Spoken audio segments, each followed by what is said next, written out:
ادب اور احترام کے ساتھ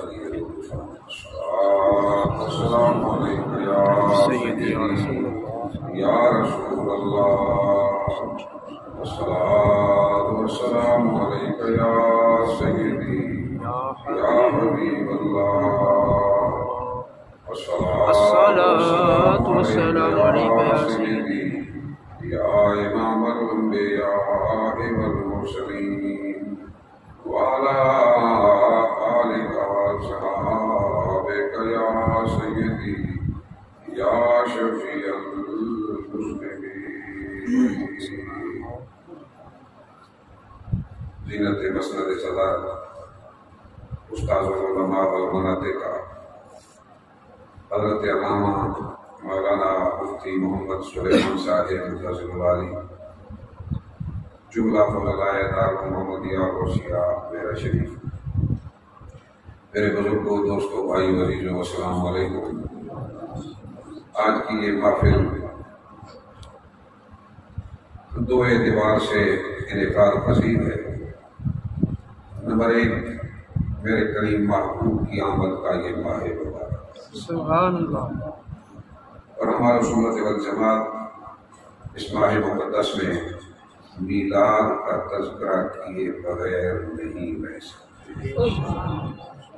نمبر دو، چونکہ چیلم کی محفل ہے، محترم مفتی صاحب کی بابی جان کا چیلم ہے، تو سنت طیبہ اور اس محبوب مکرم کی تعلیمات کی روشنی میں جس ہستی نے اس ماہ مقدس میں فرود مسعود فرما کر دنیا کی کایا پلٹ انقلاب برپا کیا، تو انہی کی تعلیمات کی روشنی میں، انہی کی حدیث طیبہ کی روشنی میں ہمیں فکر آخرت بھی کرنا ہوگی. یہ سارا کرم، سارا فیض میرے محبوب سید عالم صلی اللہ علیہ وسلم کا ہے کہ ہم ہندوؤں کی طرح اپنے مردوں کو جلا کر ان کی راہ کو دریا میں نہیں بہاتے، کہ بڑے باعزت طریقے سے قدموں پہ اٹھا کے ان کی آخری منزل تک انہیں پہنچاتے ہیں. اور پھر چونکہ ہم سنی ہیں، ہم آخری منزل تک پہنچا کے انہیں بھول بھی نہیں جاتے، یاد رکھتے ہیں.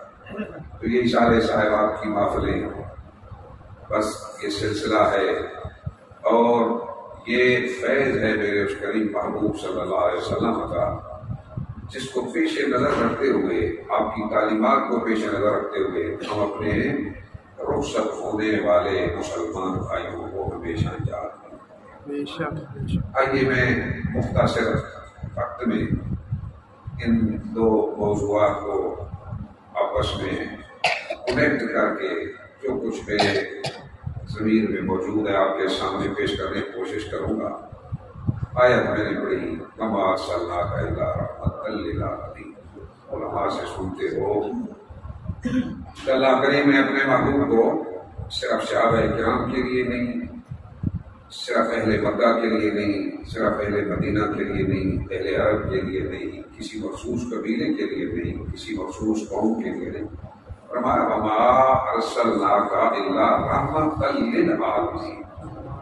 پیارے، ہم نے آپ کو سارے جہانوں کے لیے رحمت بنا کر دیا.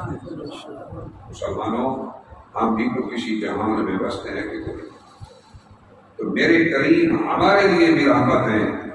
تو جس طرح ظاہری اور باطنی فیوزات کی تقسیم آپ کی حیات ظاہری میں جاری و ساری رہی، آج بھی اس پیارے کریم محبوب کا فیض ظاہری اور باطنی طور پر ساری کائنات میں بٹ رہا ہے. یہ فیض آیا کہاں سے؟ اس آیت کا مفہوم اور حضور کے رحمت ہونے کا تصور جو حضرت علامہ سید محمود آلوسی حنفی بغدادی نے بیان کیا ہے، وہ اتنا عالی شان ہے کہ پڑھ کر، سن کر طبیعت میں کیف طاری ہو جاتا ہے. حضور کی رحمت للعالمین کو بیان کرتے ہوئے ارشاد فرماتے ہیں کہ ہمارے محبوب کو اللہ رب العزت نے جو رحمت بنا کر بھیجا وہ کس معنی اور کس کے اعتبار سے؟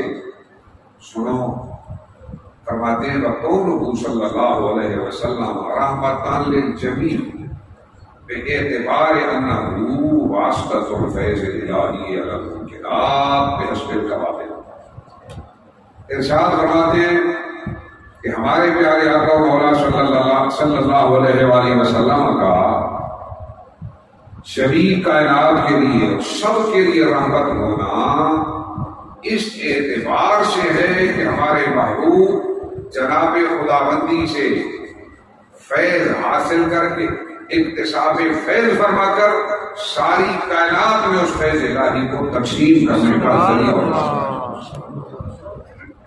اعلیٰ حضرت بول کے امام علیہ سنت بول کے جو وہیں سے ہو یہاں آ کے ہو، جو یہاں نہیں تو وہاں نہیں۔ سبحان اللہ۔ کائنات میں فیض الہی تقسیم ہو رہا ہے اور ہوتا رہے گا، اور یہ فیض بواسطہ مصطفیٰ علیہ الطیب وسنا خلق تک پہنچتا رہے گا۔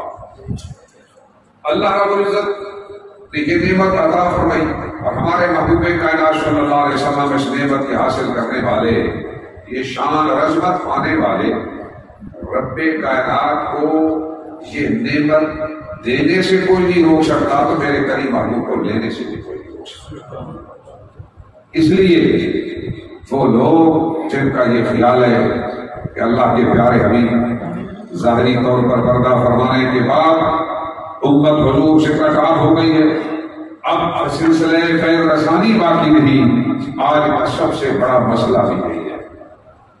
صرف یہاں نہیں، اعلیٰ مقامات پہ بھی کھڑے ہو کے لوگوں سے یہ سنا گیا، اس قسم کے تبصرے وہاں بھی کیے جا رہے ہیں، ارے سنو سنو میرے کریم محبوب کی تو شان یہ ہے کہ اللہ کریم نے کسی ایک قوم وقت زمانے کے ساتھ رحمت مصطفیٰ کو مقید نہیں فرمایا، سارے جہانوں کے لیے رحم و رحمت للعالمین بنا کے بھیجا ہے۔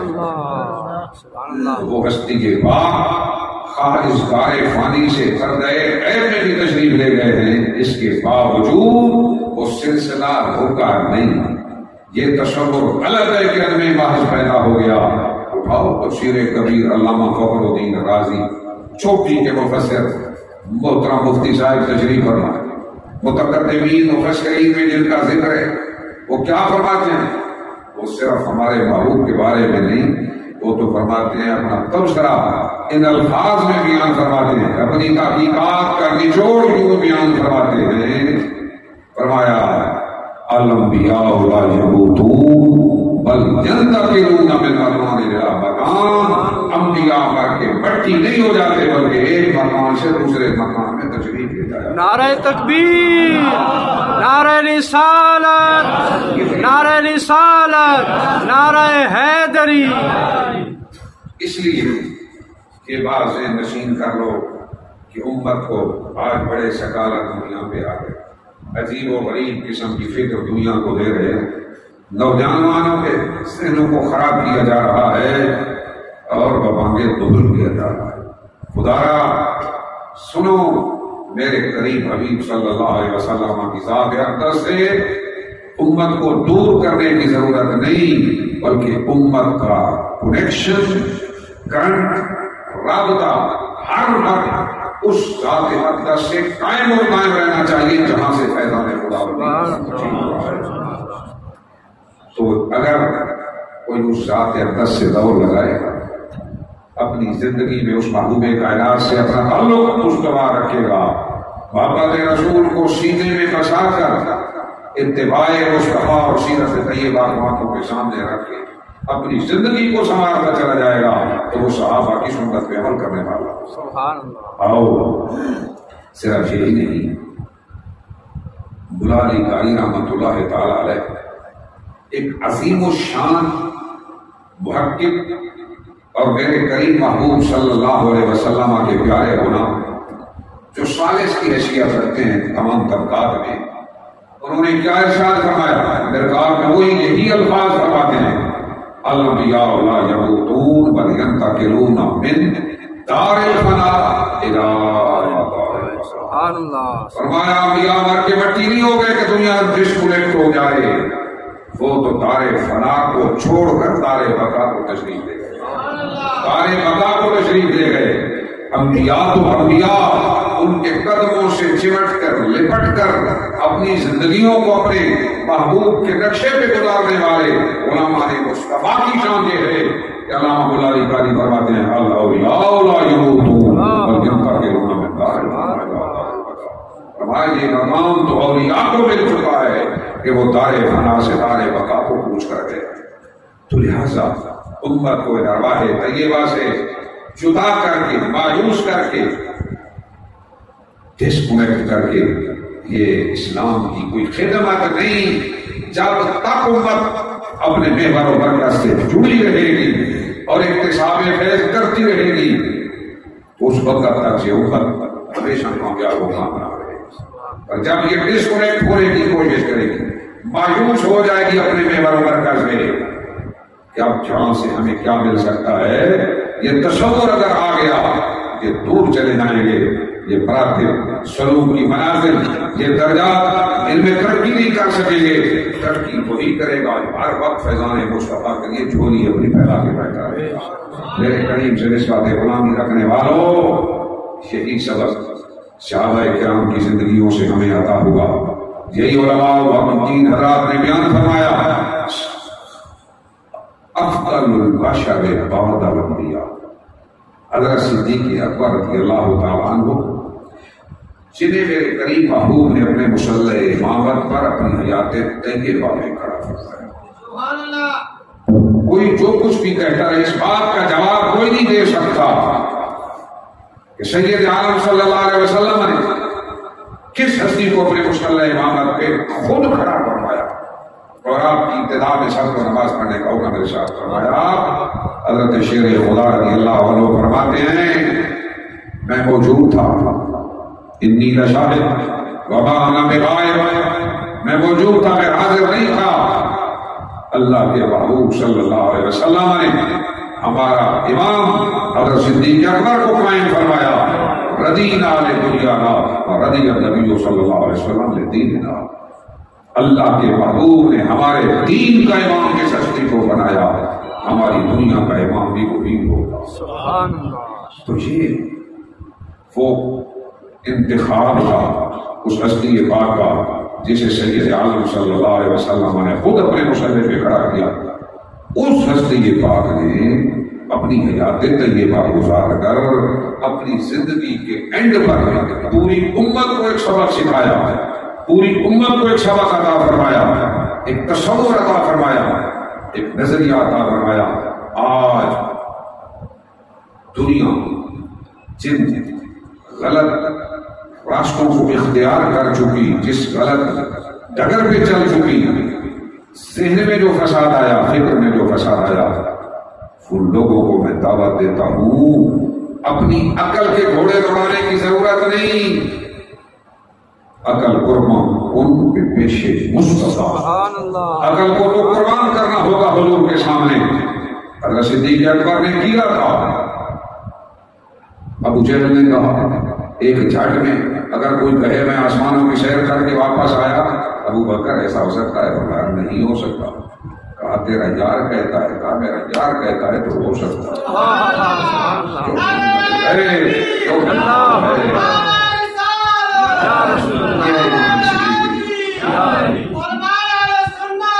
خلافت بھی لگایا کرو. ہم سنی ہیں, ہم سنی ہیں, ہم حضور کی, ہم اللہ کی توحید پہ ایمان رکھتے ہیں, ہم نبیوں کی رسالت پہ ایمان رکھتے ہیں, ہم پیارے محبوب کی ختم نبوت پہ ایمان رکھتے ہیں, ہم ناموس رسالت پہ مر مٹنے کو تیار ہیں. اور میرے قریب محبوب سے جس چیز کا تعلق قائم ہو گیا وہ ہماری آنکھوں کا تھا. ہم اس ادب و احترام کرتے ہیں, ہم حضور کی آل اطہار کا ادب اور احترام کرتے ہیں. ایک جملہ ان کے خلاف کہنے کو تیار نہیں, بلکہ میں تو کہتا ہوں اگر کوئی سید زیادہ گالی بھی دے دے اس کو واپس جواب نہ دیا. ہمارے مصطفیٰ کے غلام ہیں, حضور کی آل کو سلام کرتے ہیں, لیکن صرف یہی نہیں, ہم حضور کے پیارے غلاموں کا بھی احترام کرتے ہیں جنہوں نے تن من دھن میرے کریم محبوب کے قدموں پہ قربان کر دیا, جنہیں میرے کریم حبیب نے خود تحفظ عطا فرمایا. اب حضور کے سارے صحابہ کا بھی لحاظ رکھتے ہیں, حضور کی ازواج مطہرات کو بھی سلام کرتے ہیں, جملہ اولیاء علماء نے مصطفیٰ کو بھی سلام کرتے ہیں. ایک جامعیت ہے ہمارے بزرگوں کے نظریے میں، عقیدہ اہل سنت میں. اس لیے سارے نعرے لگایا کرو، ہم سب کے قائل ہیں. میرے قریب حبیب سے نسبت غلامی رکھنے والے وہ صدیق اکبر جو انتخاب مصطفیٰ تھے، جو نائب مصطفیٰ تھے، جو خلیفۃ بلا فصل تھے، انہوں نے امت کو اس موقع پہ کیا سبق سکھایا کہ کیا اللہ کے محبوب دار فانی سے رخصت فرما گئے، پردہ فرما گئے، تو کیا امت ڈسکونیکٹ ہو گئی؟ اب ان تک فیض رسانی نہیں ہوگی؟ آؤ تفسیر کبیر امام فخر الدین رازی کیا ارشاد فرماتے ہیں؟ فرمایا جب آخری وقت آیا نا تو خلیفۃ بلا فضل حضرت صدیق اکبر نے ساری امت تک ایک پیغام پہنچایا. وہ کون سا؟ فرمایا جب میری روح میرے کف سے انصری سے پرواز کر جائے، میری چارپائی کو اٹھا لینا، میرے قریب محبوب کے در اقدس پہ لے جانا، روضہ اقدس کے سامنے رکھ کے عرض ہونا، آقا غلام آیا، آقا غلام آیا ہے، اگر اجازت ملے تو مجھے روضہ اقدس کے اندر دفن کرنا، ورنہ مسلمانوں کے قبرستان جنت البقیع میں میری تدفین کر دینا. اب سارے صحابہ چارپائی اٹھا کے آ رہے ہیں، جلیل القدر صحابہ ساتھ ہیں، ساری امت کو ایک سبق اور پیغام دیا جا رہا ہے کہ قیامت تک جن لوگوں کے ذہن میں کوئی فساد آئے، میرے نبی کے صحابہ کے اس عمل کو یاد رکھنا. صحابہ تمہیں کیا پڑھا کے جا رہے ہیں، خلیفہ اول تمہیں کیا پڑھا کے جا رہے ہیں، کیا سبق امت کو عطا کر کے جا رہے ہیں. چار بھائی صحابہ نے اٹھا لیا. مفتی صاحب تشریف فرما، ایک کتاب ایسی نہیں جس میں یہ موجود ہو کہ میرے کریم محبوب کے کسی صحابی نے سامنے کھڑے ہو کے روکا ہو، اے حضور کے صحابہ یہ کیا کر رہے ہو، یہ چار بھائی کدھر اٹھا کے جا رہے ہو، کدھر جا رہے ہو؟ یہاں تو شعور و حس نہیں ہے، یہاں تو علم مفقود ہے، یہاں تو کوئی فیض رسانی کا سلسلہ نہیں، کدھر جا رہے ہو؟ کسی نے نہیں کہا، کوئی کتاب کوئی روایت اس کے اوپر دال نہیں. حضور کے سارے صحابہ ساتھ، اجماع صحابہ، حضور کے صحابہ تشریف لائے، حضرت صدیق اکبر کی چار بھائی کو رکھا، درے مصطفیٰ پر عرض ہونا ہوئے آقا غلام آیا. تو کیا ہوا؟ امام فخر الدین رازی فرماتے ہیں، چوٹی کے مبصر، متقدمین مبصرین میں ان کا نام ہے، فرماتے ہیں کہ حضور کے روضہ اقدس سے قبر انور سے آواز آئی، ادخل الحبیب الی الحبیب، یار کو یار کے قدموں میں ملا، یار کو یار کے قدموں میں ملا.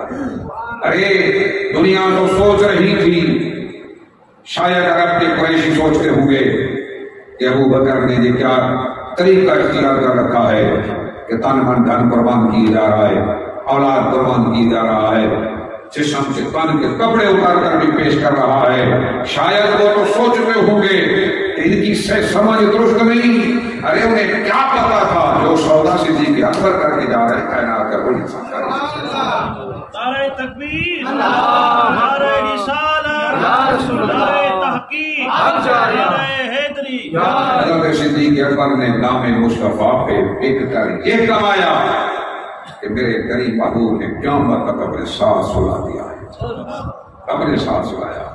تو یہ شان مل گئی، امت کو سبق مل گیا. امتیو، صحابہ اور خلیفہ اول تمہیں بتا کے جا رہا ہے کہ قیامت تک یہ نہ سمجھنا کہ محبوب خدا کے قبر میں تشریف لے جانے کے بعد اب میرے محبوب کی نظر عنایت باقی نہیں رہی. میں صدیق تمہیں پڑھا رہا ہوں، آج بھی میرے قریب کی نظر عنایت غلاموں پہ موجود ہے، آج بھی نظر عنایت سبق سکھا دیا. اور میرے محبوب سے نسبت غلامی رکھنے والوں، یہ وہ محبوب تشریف لائے، یہ کائنات کے وہ عظیم الشان انسان تشریف لائے. زندگی میں فیض رسانی ہوئی، لوگ فیض حاصل کرتے رہے. اللہ کریم نے قرآن میں آیت نازل کر دی، آداب مصطفیٰ سکھا دیے. وَلَا تَرْفَعُوا أَصْوَاتَكُمْ فَوْقَ صَوْتِ النَّبِيِّ، نبی کی آواز کی آواز کو بلند نہیں کرنا. اس ذات کے ساتھ آداب کا لحاظ یوں کرنا ہے کہ میں رب ہوئے تو خدا تمہیں سمجھا رہا ہوں، اگر ذرا سی سستی ہوئی نا اور تمہاری آواز میرے محبوب کی آواز سے بھی بلند ہو گئی، اتنی سی بات پر تمہیں پتہ ہی نہیں ہوگا، تمہارے اعمال سارے اکارت چلے جائیں گے، فیل ہو جاؤ گے. کیا ڈر بھی دے دیا. اب علماء سے پوچھو، 14 صدیوں کے علماء کیا تحریر فرماتے ہیں کہ یہ جو ذات مقدس اور یہ ہستی پاک اللہ کریم نے اس ماہ مکرمہ میں ہمیں عطا فرمائی، اس کی شان اور عظمت تجھے عطا کر کے بھیجی کہ لوگ اپنی آواز کو بھی بلند نہیں کرنا۔ سب علماء متفق کہ اس آیت کا تعلق صرف حضور کی ظاہری حیات سے نہیں، حضور کی قبر انور کا احترام خوشی کرنا۔ کسی سے پوچھ لو، کسی سے پوچھ لو، آج تک یہ آواز بلند کرنے کی اجازت نہیں۔ بخاری اٹھا کر دیکھو، حدیث کے اندر چوٹی کی کتاب بخاری شریف میں روایت موجود، 2 آدمی آ گئے میرے کریم محبوب کی قبر انور کے قریب، روضہ اقدس کے پاس، آپس میں گفتگو کی تکرار ہوئی، آواز بلند ہوئی، حضرت فاروق اعظم کے کانوں میں پڑ گئی۔ حضرت فاروق اعظم نے ڈانٹ پلائی، محبوب کے روضہ اقدس کے پاس کھڑے ہو کر آواز کو بلند کرنے کی اجازت نہیں، آوازیں پست کر دو۔ یہ عقیدہ فاروق اعظم کا تھا، وہ عقیدہ صدیق اکبر کا تھا۔ بلالی قاری یہاں تبصرہ کرتے ہوئے اس حدیث کے اوپر ارشاد فرماتے ہیں کہ حضرت فاروق اعظم کا باتیں کرنے والوں کو ٹوک دینا کس لیے تھا؟ اس لیے تھا فرمایا کہ اللہ کے محبوب اپنی قبر انور میں زندہ و حیات موجود ہے، اللہ کریم نے حیات جاویدانی عطا فرمائی۔ اس لیے امام اہل سنت بول اٹھے، انبیاء کو بھی موت آنی ہے مگر ایسی کہ فقط آنی ہے، پھر اسی آن کے بعد ان کی حیات مثل ثابت وہی جسمانی ہے، مثل ثابت وہی جسمانی ہے۔ یہ شان کس نے عطا فرمائی؟ اللہ رب العزت نے۔ حضور کے قدموں سے چمٹنے والے وہ غلام جو حضور کے نام پہ میدان جہاد میں اپنی جانیں قربان کر گئے، حضور کا کلمہ پڑھتے ہوئے میدان جہاد میں، جہاں کہیں بھی تاریخ اٹھا کر دیکھو، مقابلے میں فوجیں لڑتی رہی، ادھر بھی آدمی زمین پہ گرتے رہے، ادھر بھی لوگ زمین پہ گرتے رہے، ادھر بھی گردنیں کٹتی رہی، ادھر بھی گردنیں کٹتی رہی۔ قرآن کیا کہتا ہے؟ جو ادھر گردنیں کٹی، جنہوں نے میرے نبی کے قدموں سے وابستہ نہ ہوئے، رابطہ نہ رکھا، کلمہ نہ پڑھا، وہ مردار ہیں، وہ مردار ہیں، ذلیل ہیں۔ اور ادھر جو میرے نبی کے قدموں پہ جان کا نذرانہ دے چکے ہیں، ان کو میں نے یہ شان دی ہے، فَلَا تَقُولُوا لِمَن يُقْتَلُ فِي سَبِيلِ اللَّهِ أَمْوَاتٌ، مصطفیٰ کے نام پہ مر مٹنے والوں کو، نبی کے غلاموں کو تو مردار نہیں کہہ سکتے۔ کہنا تو دور کی بات، وَلَا تَحْسَبَنَّ الَّذِينَ قُتِلُوا فِي سَبِيلِ اللَّهِ أَمْوَاتٌ، جو حضور کے نام پہ جان دے چکے، گمان بھی نہ کرو کہ وہ مر گئے ہیں۔ قرآن نے بند کر دیا اس مفہوم کو، سوچنے پہ پابندی لگا دی، گمان پہ پابندی لگا دی، زبان پہ پابندی لگا لی۔ ارے جو حضور کے نام پہ جانے دے چکے، ان کے لیے تو یہ حکم، تو جس محبوب کے نام پہ جانے قربان کرنے والوں کو یہ شان دی، اس محبوب کی عظمت و شان کا دعویٰ کون بنا سکتا ہے؟ بتا امام مالک میں روایت ہے، حضرت عبداللہ اور حضرت عمر بن جموح میرے کریم محبوب صلی اللہ علیہ وسلم کے 2 غلام ہیں، 46 سال بعد دونوں شہداء کی قبریں کھلی سیلاب کی وجہ سے، تو وہ جسم تر و تازہ موجود تھے، صحیح سلامت موجود تھے۔ یہ غلاموں کی شان ہے، تو میرے کریم محبوب کا مقام کیا ہوگا؟ اس لیے علامہ قرطبی بول اٹھے، فرمایا حیات الشہداء محققۃ، ہم شہداء کی حیات برزخی یہ ثابت شدہ خبر ہے۔ امام تقی الدین سبکی بول اٹھے، اگر ان کی غلاموں کی حیات ثابت ہے تو انبیاء کی حیات بدل گیا ہم ثابت ہے۔ تو اس لیے ڈسکنے ہونے کی ضرورت نہیں، اپنا رابطہ اور تعلق پیارے کریم حبیب صلی اللہ علیہ وسلم سے استوار رکھنا ہوگا۔ جو یہ تعلق قائم اور قائم رکھے گا وہ کامیاب ہوگا۔ ہم دنیا داروں کے پیچھے دوڑتے ہیں، دنیا داروں کے نام کے ترانے گاتے ہیں، جب ایک کام نہ ہونا ہم دور بھاگ جاتے ہیں، ہم روٹ جاتے ہیں، دوسری مرضی اختیار کرتے ہیں، پھر لوگ اس کو کوئی عجیب و غریب نام دیتے ہیں، کوئی کسی کو لوٹا کہتا ہے، کوئی کسی کو بھگوڑا کہتا ہے۔ ارے دنیا داری کی محبت، تعلق، رشتہ، یہ پارٹی اسلام اتنا تھا، ایک کام نہیں ہوا، ٹوٹ کے دوسری طرف چلے گئے، رسی محبت کی ٹوٹ گئی، تعلق ٹوٹ گیا، اور کتنے خوش قسمت ہیں ہم مسلمان کہ اس ہستی سے تعلق ہے جو کبھی ٹوٹتا ہی نہیں ہے۔ ہم جتنے گنہگار صحیح بدکار صحیح وہ اتنے قریب ہیں کہ اپنے گھر پہ آنے والے لو لگانے والوں کو کبھی مایوس جانے دیتے ہی نہیں۔ اور اس ذات سے تعلق قائم کرنے کی ضرورت ہے، اس محبوب کریم کے نقشے کو آنکھوں کے سامنے رکھنے کی ضرورت ہے، ان کی محبت کو دل میں بسا کر ان کی سیرت اور ارشادات عالیہ پہ عمل پیرا ہونے کی ضرورت ہے۔ نماز، روزہ، حج، زکات، ارکان خمسہ کی پابندی اور کبیرہ گناہوں سے بچنا، صغیرہ گناہوں سے بچنا، نگاہوں کو پاک رکھنا، دلوں کو پاک رکھنا، انسانیت کے ساتھ ہمدردی، لوگوں کے ساتھ اچھے سلوک، یہ میرے محبوب کی تعلیمات ہیں۔ یہ وہ انقلابہ حضور لے کے آئے اور ایک ایسا نقشہ قائم کیا، خود نہ تھے جو راہ پر اوروں کے ہاتھی بن گئے۔ کیا نظر تھی جس نے مردوں کو مسیحا کر دیا؟ تو لہٰذا پہلی بات تو یہ کہ میرے کریم حبیب سے ہمیں مضبوط تعلق قائم کرنے کی ضرورت ہے۔ ہر وقت درود شریف زبان پہ جاری رہے۔ یہ واحد مقدس آیا نا، اب بھی پڑھتے رہو، کل بھی پڑھتے رہو، پرسوں بھی پڑھتے رہو۔ حضور کی ذات پہ کثرت سے درود پڑھنے والے کو شان مل جاتی ہے۔ حضور فرماتے ہیں من افضل ایامکم یوم الجمعہ، فرمایا جمعہ کا دن تمہارے دنوں میں افضل ترین دن ہے، فاکثروا علی الصلاۃ فیہ، اس دن مجھ پہ کثرت سے درود پڑھا کرو۔ اب جن کا خیال یہ ہے کہ امت ڈسکنیکٹ ہو گئی ہے، نہیں، حضور تو فرما رہے ہیں مجھ پہ کثرت سے درود پڑھا کرو، مجھ پہ فإن صلاتکم تورد علیہ، تمہارا درود مجھ پہ پیش ہوتا ہے۔ ایک روایت میں معروضۃ علیہ، مجھ پہ پیش ہوتا ہے۔ صحابہ عرض کرنے لگے قالوا کیف تورد علیک صلاتنا فقد علمت یعنی بلیغا، آقا ہمارا درود کیسے آپ پہ پہنچے گا کہ اس وقت آپ تو مٹی میں مل چکے ہوں گے، قبر میں جا چکے ہوں گے۔ شکر ہے صحابہ نے یہ سوال کر دیا، میرے قریب نے جواب دے دیا، کیا مرد غلامان مصطفیٰ برس کرے ممبر دنیا کو یہ جواب دینے کے قابل ہو گئے۔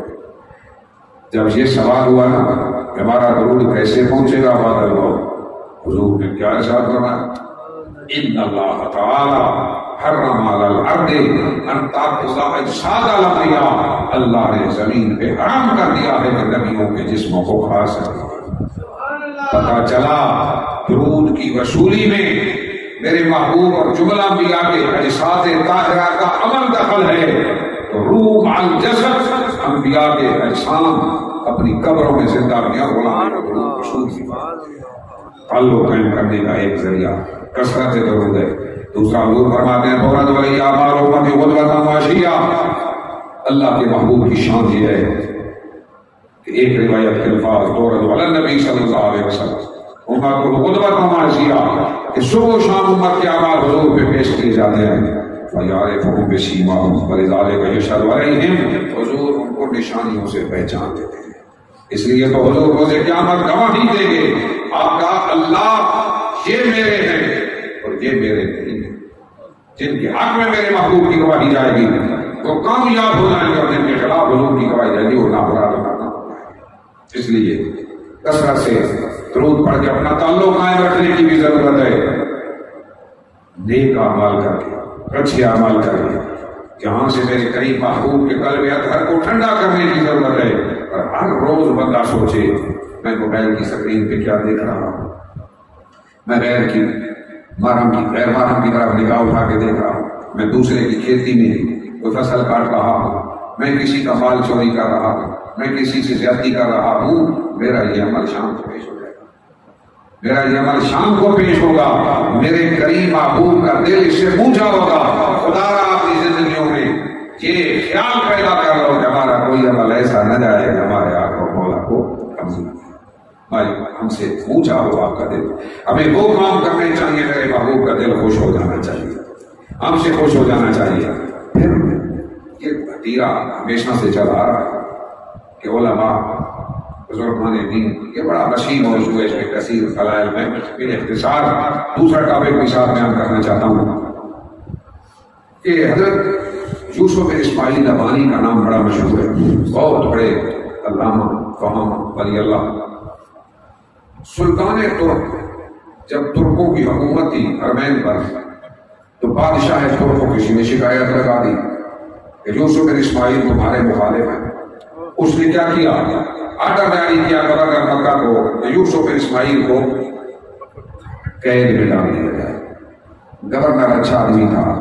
آپ کے عرض گناہ ہوا حضرت مہربانی کیجیے میرے گورنر ہاؤس میں تشریف لائیے, مہربانی کیجیے آ جائیے, میں آپ کے متبشرین متعلقین اور آنے والے مہمانوں کی سیاست کروں گا اور بادشاہ کو کہوں گا میں نے نظر بند کر رکھا ہے. تشریف لایا, سلسلہ شروع ہو گیا, خانقاہ بن گیا غلاموں کا, شاگرد اور متبشرین آ رہے. اب انہوں نے مشورہ کیا, حضرت یوسف بن اسماعیل کی بارگاہ میں عرض کی کہ ہمارے مرشد ہمارے استاد شیخ کرم کیجیے, ہم ایک وفد تیار کرتے ہیں, اجازت عنایت کیجیے, بادشاہ کو جا کر غلط فہمی اس کی دور کرتے ہیں, سفارش لے جاتے ہیں. عاشقوں کا جہاں نرالا ہوتا ہے, اس کے رنگ نرالے ہوتے ہیں, وہ آنکھوں کو بند کرتے ہیں دیدار کے لیے, رنگ نرالے ہوتے ہیں. آؤ عاشق صادق نے کیا فرمایا؟ فرمایا میرے مجھ سے تعلق رکھنے والوں اور میرے متوسلین اور میرے شاگردوں, کسی دنیا کے بادشاہ کے سامنے میری سفارش کرنے کی ضرورت نہیں ہے. اگر جانا ہے تو گنبد خضرا کے وکیل کے بارگاہ میں جا کے عرضی پیش کر دو. غلام چلے گئے, جا کے عرضی پیش کی تو کون سی؟ فرمایا وہاں میرا سلام پیش کرنا, سلام پیش کرنا صلی اللہ علیہ نبی کے امی کلت ہیلتی انت وسیلتی ادرکنی یا سیدی یا رسول اللہ. جا کے عرض کروا کہا ہیلے سارے ختم, آپ کی ذات ہمارا وسیلہ ہے, مہربانی کیجیے ہمیں سنبھال لیجیے, ہمیں خود سنبھال لیجیے. تیسرا دن تھا, اس عرضی کو پیش کیے, سلطان ترک نے آرڈر بھیجا گورنر مکہ کو کہ یوسف بن اسماعیل نوانی کو باعزت بری کر دیا جائے, باعزت بری کر دیا جائے. تو گویا بزرگان دین کا یہ طریقہ تھا کہ وہ دنیا داروں کے ٹاپے ٹھوکرے کھانے کی بجائے اپنا تعلق کو ذات سے قائم کیا کرتے تھے, اپنی عرضیاں ادھر پیش کیا کرتے تھے کہ جن کے دم قدم سے یہ ساری بہار آئی ہے اور جن کے دم قدم سے ہم اس دنیا میں بس رہے ہیں, اور اللہ نے جنہیں کاشیں جنہیں ہمیں الہیہ بنا کر بھیجا ہے, دینے والا خدا ہے, تقسیم دست مصطفیٰ سے ہوئی ہے, مالک مالک حق ہے, کرم نوازی اپنے محبوب کے ذریعے فرما رہا ہے. کیوں؟ لأنہ وہ واسطہ الفیض الہی الممکنات کہ ساری ممکنات پر, مخلوقات پر اللہ کی جناب سے آنے والے فیض کو پہنچانے کا ذریعہ اور واسطہ ذات مصطفیٰ اور رسنا. زندگی انبیاء کی بھی ہے, زندگی غیر انبیاء اور ہماری بھی ہے. موت انبیاء پہ بھی طاری ہوئی, وعدہ الہی پورا ہوا, موتیں ہم بھی آتی ہیں. آؤ ہر کسی کی نہ حیات ایک جیسی ہے نہ موت ایک جیسی ہے, لیکن جو اپنی زندگیوں کو ان کے قالب میں ڈھال گئے, سیرت طیبہ کے نقشے کو سامنے رکھا اور حضور کے ارشادات و سنن طیبہ پہ عمل پیرا رہے, ان کا رنگ ہی نرالا ہوتا ہے, ان کی زندگی کی کیفیات نرالی ہوتی ہیں. ہمارے علاقے میں حضرت علامہ مولانا نور سلطان قادری صاحب جو حضرت سلطان العارفین کی حال سے تعلق رکھتے ہیں, حضرت انہوں نے خود مجھے بتایا کہ میں حضرت علامہ غزالی زمان, حضرت سید احمد سعید شاہ سے کاظمی رحمۃ اللہ علیہ, ان کی شاگردی میں ان کے ساتھ حضرت سلطان العارفین کی قبر انور پہ حاضر ہوا. میرے استاد محترم سید زادہ قبلہ کاظمی صاحب نے اپنا قدم حضرت سلطان باہو کے روضے اقدس کے اندر رکھا اور پھر واپس آ گئے. فرمایا واپس آ گئے, جا کے ساتھ مسجد ہے وہاں بیٹھ گئے, پھر دوران کیے, نوافل پڑھے, نماز پڑھی, پھر کچھ وقفہ کے بعد دوبارہ حاضری دی, فاتحہ خوانی کی. وہ فرماتے میں نہ سمجھا, پوچھنے کی ضرورت بھی نہ کی استاد محترم سے کہ ماجرا کیا ہے, قدم رکھ کے کیوں پیچھے ہٹ گئے. فرماتے ایک جگہ استاد محترم کی تقریر تھی, غزالی دوران حیات نبوی پہ دلائل پیش کرتے آ رہے تھے. سید زادہ جوش میں آئے اور فرمایا لوگ میرے کریم محبوب کی حیات برزخی کے بارے میں شک و شبہ میں مبتلا ہیں, مجھ کاظمی فقیر سے پوچھو, حضور کی شان تو حضور کی شان ہے, حضور کے غلاموں کا یہ پیغام ہے. میں سلطان باہو کی قبر پہ حاضر ہوا تو کیا دیکھا, سلطان باہو اپنی قبر پہ کھڑے ہو کر نماز پڑھ رہے تھے. یہ غلامان مصطفیٰ کی شان ہے، یہ غلامان مصطفیٰ کی شان ہے۔ آؤ میرے نبی سے نسبت غلامی رکھنے والوں، اپنی زندگیوں میں انقلاب برپا کرنے کی ضرورت ہے۔ اگر انسان ان کے نام پہ بک جائے گا، دونوں جہان سنور جاتے ہیں، دونوں جہان سنور جاتے ہیں۔ اس لیے ہم پہ بھی موت آئے نا تو ایسی زندگی گزار کے آدمی چاہے کہ جب آخری لمحے آئیں تو آواز آ رہی ہو، یا ایھا النفس المطمئنہ ارجعی الی ربک راضیۃ مرضیہ فادخلی فی عبادی وادخلی جنتی۔ اے طیب و طاہر روح، اے پاکیزہ نفس، آ جا تو اپنے رب کی طرف، تیرا رب تجھ پہ راضی تو اپنے رب پہ راضی۔ یہ شان لے کے بندے مومن اس دنیا سے جائے، مرد ہو یا عورت، ایسی شان لے کے جائے کہ اس کو جو مجھے جہاں فضا سنایا جا رہا ہو۔ میں نے آیت پڑھی، قرآن نے کہہ دیا فمن زحزح عن النار وادخل الجنہ فقد فاز۔ ارے دنیا والے کہتے ہیں اولاد ملازم بن گئی، کامیاب ہو گئے، کوٹھی بنگلہ بنا لیا، زندگی کامیاب ہو گئی، اچھی گاڑی لے لی، کامیاب ہو گئے، ملک کے وزیر اعظم بن گئے، ہم کامیاب ہو گئے۔ ارے ہر کسی کے پیمانے الگ الگ، قرآن نے یہ پیغام دیا اور پیمانہ دیا، کامیاب وہ ہے من زحزح عن النار، جو دوزخ سے بچ کر ادخل الجنہ، جنت میں چلا گیا، فقد فاز، کامیاب وہ ہوگا، کامیاب وہ ہوگا، کامیاب وہ ہوگا جو دوزخ سے بچ کے جنت میں چلا گیا۔ اس لیے ایسی حیات گزارنے کی ضرورت ہے۔ کمری والے معبود نے آ کر انقلاب پیدا کیا، تصورات کی دنیا بدلی، سوچوں کے دھارے بدلے۔ ارشاد فرمایا قیامت کا دن ہوگا، کوئی ایسا آدمی نہیں، ماں میں لگا چوڑے، کوئی ایسا آدمی نہیں الا سیکلمہ ربہ بلا ترجمان، فرمایا اللہ ہر ایک سے کلام کرے گا بغیر ترجمان کے، اس سے پوچھے گا، ترجمان درمیان میں نہیں ہوگا، ہر ایک سے پوچھے گا۔ سوال ہوں گے، فرمایا جب سوال ہوگا بندہ دائیں دیکھے گا تو عمل نظر آئیں گے، بائیں دیکھے گا تو عمل نظر آئیں گے، سامنے دیکھے گا تو دوزخ نظر آئے گی۔ اب میرے کریم نے فرمایا اگر ایک شعارہ دے کر بھی اپنے آپ کو دوزخ سے بچا سکتے ہو، دوزخ سے بچنے کی کوشش کرو۔ چھوٹی سے چھوٹی چیز، رستے سے کانٹا ہٹا دو، کسی یتیم کے سر پہ ہاتھ رکھ دو، کسی فقیر کی مدد کر دو، کسی شہزاد زدہ کے ساتھ تعاون کر دو، کسی بیمار کی بیمار پرسی کر دو، کسی بیوہ کے ساتھ اچھا سلوک کر دو۔ ارے گھر میں کوئی ایک سوارا ہے، وہ صدقہ کر کے بھی اپنے آپ کو دوزخ سے بچانے کی کوشش کرو، شاید یہی ذریعہ بن جائے۔ کوئی ہیلا تو انسان اختیار کرے، دوزخ سے بچنے کا کوئی ہیلا اختیار کرے، ورنہ بڑی مشکل بارگاہ ہے۔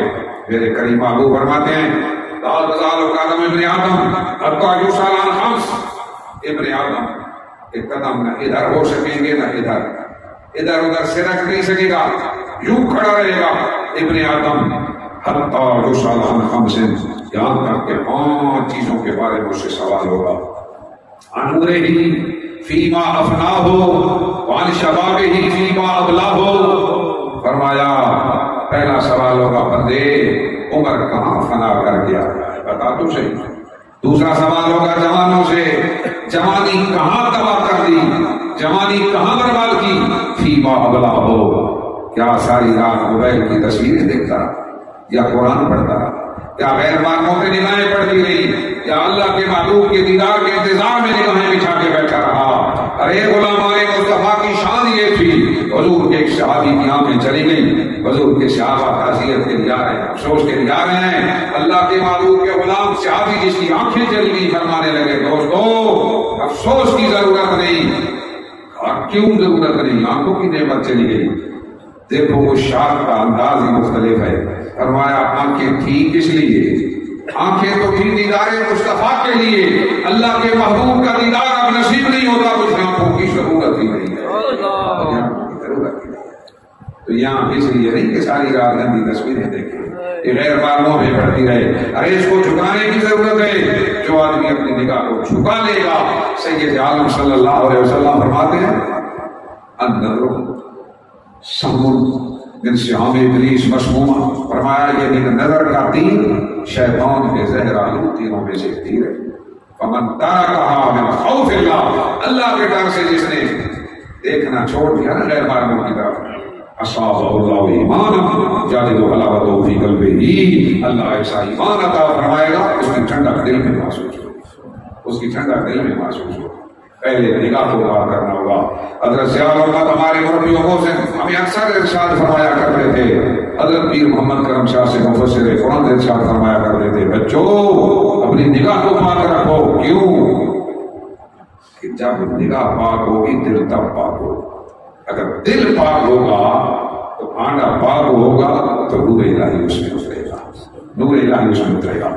مصر کی سرزمین پہ جب میں پڑھتا تھا تو حضرت امام بقی رضی اللہ عنہ کی قبر پہ میری حاضری ہوئی تو ایک چھوٹا سا مزار ہے، اس کے ایک جانب ایک گدے کے اوپر اشعار لکھے تھے اور اشعار کن کے تھے؟ حضرت امام شافعی رحمۃ اللہ علیہ کے تھے. امام شافعی نے اپنے استاد کی خدمت میں شعر لکھے شکوت الی بقی بسوء حفظی فاوصانی بترک المعاصی فقال ان العلم نور ونور اللہ لا یعطى لعاصی. حضرت امام شافعی نے عرض کی میرے استاد حضرت امام بقی حافظہ پورا نہیں قائم رہا، بات بھول جاتی ہے. فرمایا میرے استاد نے وصیت کی شافعی اللہ کی نافرمانی نہ کیا کر، اس کے کسی فرمان کو نہ چھوڑا کر، اطاعت شیاری کیا کر. کیوں؟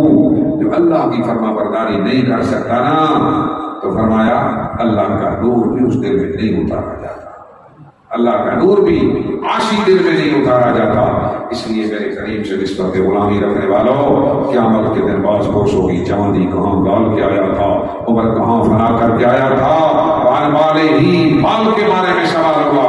مما اکتسبہ وفیما انفقہ، بندے نے روپیہ کمایا کہاں سے تھا اور خرچ کہاں کیا. اور باز پوش ہو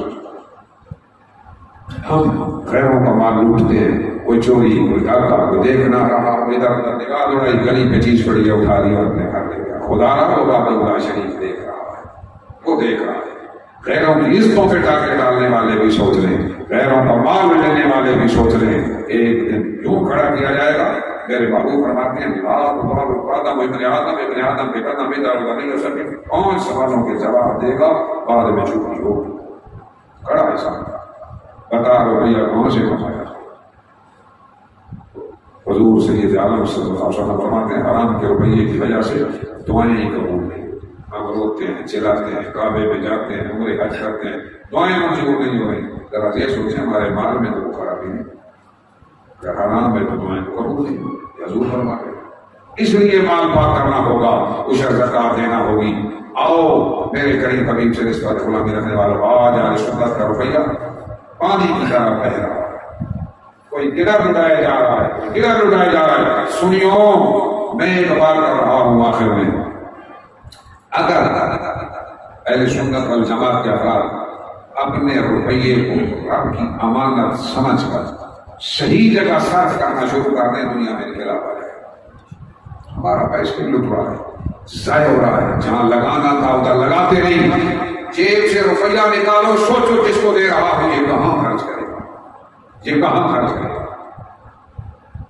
یہ کس کو دے رہے ہیں. کیا اللہ کے محبوب کے دین کی ترویج کے لیے خرچ کرے گا، نبی کے مشن پہ خرچ کرے گا، حضور کے لائے ہوئے پیغام کو عام کرنے پہ خرچ کرے گا، یا اپنی عیش و عشرت پہ لگائے گا، گناہوں پہ لگائے گا، اپنے گھریلو معاملات پہ خرچ کر دے گا. سوچا کرو، رب پوچھے گا روپیہ لیا کہاں سے اور دیا. جواب دینا ہوگا. آخری سوال، حدیث کے الفاظ یہ ہیں کہ سوال ہوگا جس بات کا تجھے پتہ چل گیا تھا اس کے اوپر عمل کتنا کیا، اس کے اوپر عمل کتنا کیا ہے.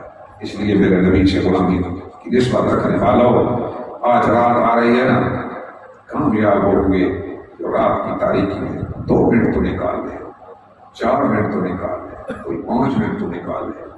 ہو سکے تو وضو کرے، مصلی پہ کھڑے ہو کے اس کی طرف توجہ کرے، بے نیاز معاف کرتے معافی ادا کرتے. اس کے علاوہ چارہ کرے.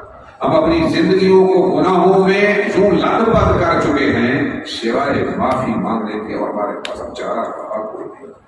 معافی بھی مانگے، مولا پچھلے تو معاف کر، آئندہ ہم محبوب کی سنتوں کو نہیں چھوڑیں گے، حضور کے نقشے پہ چلنے کی کوشش کریں گے. ارادہ کروا یہاں بیٹھے بیٹھے میں وعدہ نہیں کرواتا، میں ہر محفل میں ارادہ کرواتا ہوں. ارادہ کرنا ہمارا کام ہے، منزل مقصود تک پہنچانا میرے رب کریم اور رب کریم. بندہ قدم اٹھائے تو صحیح، جب بندہ ایک بالش سے چلتا ہے حضور فرماتے ہیں اللہ کی رحمت ایک ہاتھ بڑھ کے استقبال کرتی ہے. جو چل کے آتا ہے من مشائل یا عمل ہو رہے ہیں، بخاری کی روایت ہے جو چل کے میری طرف آتا ہے میری رحمت دوڑ کے اس کو استقبال. ایک شخص گنہگار تھا، مر گیا. مسلمان بڑے غیرت مند تھے، وہ کبھی مسجد میں آیا نہیں تھا، بدکاری کی وجہ سے سارا آوارہ گردی کرتا رہتا. مسلمان محلے نے کہا کہ ہم اس وقت وہ دنیا داری کی غرض سے تعلق چھوڑنا یا استوار رکھنا مقصود نہ تھا، وہ شریعت کو مقدم رکھتے. کون شریعت کی خلاف ورزی کرتا ہے؟ ہم دیکھتے ہیں کہ ہم سے تعلق ٹھیک رکھ کے بس پھر ٹھیک ہے شریعت کی حکومت توڑ ہے. یہ ہماری فطرت بن چکی ہے. نہیں، حضرت عبداللہ کے بارے میں اس دن ترمذی شریف پڑھا رہا تھا تو ایک شخص نے کہا کہ عبداللہ میں آپ سے انی لاحبک فی اللہ، میں اللہ کے لیے آپ سے محبت کرتا ہوں. آگے حضرت عبداللہ نے کہا انی لاحبک فی اللہ، میں اللہ کے لیے تجھ سے بغض کرتا ہوں. کہتا ہے سبحان اللہ، میں محبت کرتا ہوں اور آپ مجھ سے بغض کرتے ہیں. فرمایا ہاں کیوں؟ تو شریعت کی پابندی نہیں کرتا، تو اذان پہ بھی لوگوں سے پیسے مانگتا ہے، لیکن کے کام پہ بھی پیسے مانگتا ہے. اتنی سی بات پہ حضرت عبداللہ نے یہ جملہ کہہ دیا. ارے وہ ان کا تعلق تو صرف دین کی وجہ سے تھا، آج ہم دنیا کی وجہ سے دوڑ پڑے گا. جو کچھ بھی کوئی کر لے شریعت کی حدیں توڑ کے بیٹھا ہو، چونکہ ہمارے ساتھ آنا جانا ہے زیادہ ٹھیک ہے. نہیں، محبت بھی اس کے لیے، دشمنی بھی اس کے لیے. آج لوگ میں کہتا ہوں بنیادی پارٹیوں والے اتنا لحاظ کیے ہوئے ہیں کہ اپنے پارٹی کے خلاف دوسرے لوگوں کے ساتھ تعلق نہیں رکھتے. اے محمد کی پارٹی والوں حضور کے نام پہ قربان ہو جاؤ. ہمارے یہاں تو آقا کا نہیں، وہ ہمارا نہیں ہے، وہ ہمارا نہیں ہے. جو حضور کی باتیں نہیں مانتا وہ ہمارا نہیں ہے. آؤ انہوں نے مسلمان معاشرے میں بائیکاٹ کر دیا، ہم تو اس کی جنازہ نہیں کریں گے. سچے تھے، اخلاص کا ظاہر یہی تھا. لیکن گنہگاروں سوچو، رات کی تاریکی میں بندے تمہیں نہ دیکھ رہے تھے، لوگوں نے تو ظاہر دیکھا ہوتا ہے کہ غلطی پہ ہے، وہ سچ ہے، اس ظاہر پہ عمل کریں گے، شریعت کا ظاہر پہ عمل ہوگا. لیکن رات کی تاریکی میں بندے کی تار جب ادھر جڑ جاتی ہے تو معافی میں مل جاتی ہے. لوگ سمجھتے ہیں کہ گناہگار ہے اور میں اللہ سے معافیاں مانگ چکا ہوتا ہے. اس لیے بندہ رات کی تاریکی کو نہ چھوڑے، خلوت میں بیٹھ کر جو آدمی من ذکر اللہ خالیا وفاضت عیناہ، جو آدمی علیحدہ بیٹھ کر خفیہ بیٹھ کر اللہ کا ذکر کرے اور اس کی آنکھیں بیٹھ پڑی اللہ کے محبت اور خوف میں، اس ایک آنسو کا اس کی لاج کے رکھے گا. قیامت کا دن ہوگا، اس بندے کے اوپر رحمت کی قدری چھانٹ یہ شام گر جائے گا. اس آدمی کے لیے اللہ والے ناراض ہو بیٹھے، بیچاری بیوی نے 2 مزدور دیے، آؤ اس کو غسل بھی دو، کفن بھی پہناؤ، میں تمہیں پیسے دوں گی، آؤ اس کی چارپائی اور کہیں پہاڑی کے دامن میں جا کے دفن کرو. آ گئے مزدور، پیسے دے دیے، اس کو اٹھا لیا. دفن کرنے کے لیے جب گلی پہ چلے نا، اس وقت کا ولی جو پہاڑی کی چوٹی پہ اللہ کیا کرتا تھا، وہ گاؤں کے کنارے پہ آ کے کھڑا ہے، گلی کے سامنے کھڑے ہو کے آواز دیتا ہے، جلدی کرو اس میں یہ کو لے آؤ، میں سے جنازے کا انتظار نہ کر رہا. لوگوں نے سنا، آنکھوں والا جنازہ پڑھنے کو تیار ہے، ہم اندھے روٹ کے بیٹھے ہیں، وہ ماجرا تو الگ ہے. دوڑے سارے، فقیر نے جنازہ پڑھا، پوچھا اس کے گھر کا کوئی آدمی ہے؟ کہا ہاں اس کی بیوی ہے. بلاؤ. پوچھا بھائی تیرا خامد کیا کرتا تھا؟ اس نے کہا بس کیا کرتا تھا، ہمارا گھر تھا، سارا دن ادھر ادھر گھومتا. اس نے کہا اس کی گناہ مجھے نہ بتاؤ، کوئی نیکی تھی وہ بتاؤ. کہا ہاں ایک نیکی تو تھی. کون سی؟ کہا جب گھر میں آتا نا 2 یتیم بچے رکھے ہوئے تھے، کھانا بعد میں کھاتا، پہلے ان کو پاس اٹھاتا. اللہ کی مخلوق پہ کرم کرنا. میرے کریم محبوب نے فرمایا تھا نا کہ انا وکافل الیتیم فی الجنت ہاکذا. حضور فرماتے ہیں میں اور یتیموں کی کفالت کرنے والا روز قیامت یوں اکٹھے ہو گئے جیسے یہ 2 انگلیاں. فقیر نے کہا کوئی اور نیکی تھی؟ کہا ایک اور بات بھی تھی. کون سی اچھائی تھی؟ ایک اور اس کی اچھی بات یہ تھا، یہ سننے والی بات ہے، سارے سنو بس اس پہ ہمیں عمل کرنے کی ضرورت ہے۔ آج کی اس محفل چینل کا رزلٹ ہے یہ بات۔ کون سی اچھائی تھی؟ کہا اچھائی یہ تھی کہ جب یہ آوارہ گردی کر کر کے رات کو گھر واپس آتا، چارپائی پہ گر جاتا، نیند آ جاتی، جب رات کے کسی پہر میں اس کی آنکھ کھلتی نا، سنو، چارپائی پہ بیٹھ جاتا، ہاتھ اٹھا لیتا، عرض کرتا مولا گناہ میں نے چھوڑا کوئی نہیں، تیری رحمت کو لا جائے مغفرت فرما دے۔ فقیر بول اٹھا، فقیر نے کہا بھائی اب تیری بات تو نے کی ہے، میں پہاڑی کی چوٹی پہ اللہ اللہ کر رہا تھا، آتے پہ غیبی سے آواز آئی، فقیرہ جا، میرا بندہ توبہ کر کے آ رہا ہے، اس کی جنازہ تو نے پڑھا دیا۔ اور میرے نبی سے نسبت غلامی رکھنے والا، رات کی تاریکی میں جو اپنے چند لمحے بارگاہ خداوندی میں اپنے آپ کو پیش کر کے معافیاں لے لے، دنیا تو کہے گی گنہگار تھا، رب کہے گا کوئی شے معافی مانگ کے آیا ہے، کوئی شے معافی مانگ کے آیا ہے۔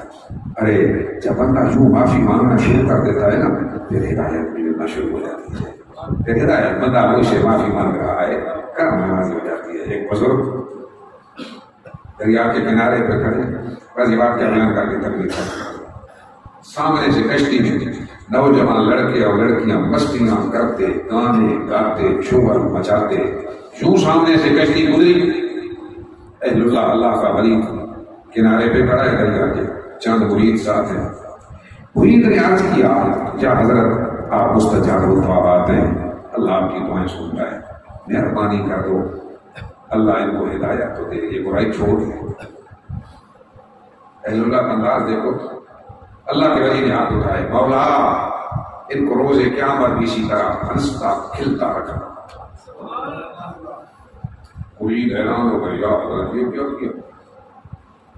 ہم نے کہا ہدایت کے بعد آپ نے بہت زیادہ بڑا فرمایا، سنو اس دن وہ ہنسے کھیلے گا جس کو پہلے معافی مل چکی ہو، ورنہ دنیا روئے گی اس دن، چیخے گی۔ میں نے وہ دعا کی ہے، انہوں نے جب یہ سنا نا کہ فقیر نے بھی یہ دعا میں شرم آ گئی، شرم آ گئی، ہم کیسے ان کے اوپر فقیروں پہ پکتیاں کس رہے تھے، مذاق کر رہے تھے، اور فقیر نے ہمارے لیے یہ دعا کی مولا جیسے یہاں ہم سے کھیل رہے روز قیامت بھی ہنستا رہنا۔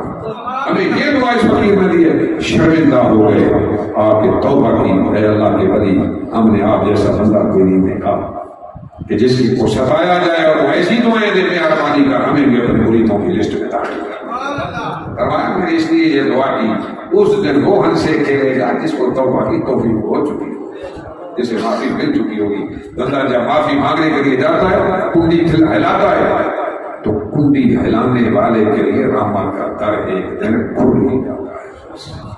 اس لیے ہر محفل کل، ہر محفل چہنا، ہر محفل جنازہ ہمیں یہ پیغام دے رہی ہے، بندے ایک دن تمہیں بھی اس طرح اس تارے فانی سے رخصت ہونا ہے۔